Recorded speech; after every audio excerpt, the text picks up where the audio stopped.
sitaweza usipopenda nami. Kama hauendi nami, usinitoe hapa.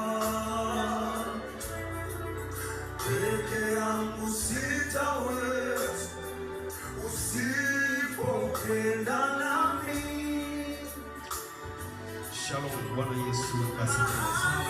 Bwana Yesu asifiwe sana. Na wasalimu kwa jina la Yesu Kristo, Mungu mwenye nguvu.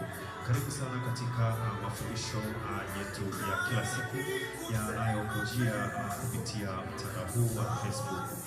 Nami siku ya leo nitakusomea kitabu cha Mathayo mtakatifu sura ya 2 na mstari wake wa 2. Inasema, yuko wapi yeye aliyezaliwa mfalme wa Wayahudi? Kwa maana tuliona nyota yake mashariki, nasi tumekuja kumsujudia. Bwana Yesu asifiwe sana.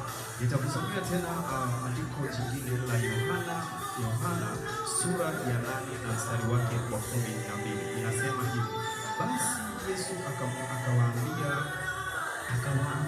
tena akasema, mimi ni nuru ya ulimwengu. Yeye anifuataye hata kwenda gizani kamwe, bali atakuwa na nuru ya uzima. Nitakuongeza andiko moja, Yohana 1 mstari wa 9. Yohana sura ya 1 mstari wa 9 inasema, kulikuwako nuru halisi ambaye amtiaye nuru kila mtu akija katika ulimwengu.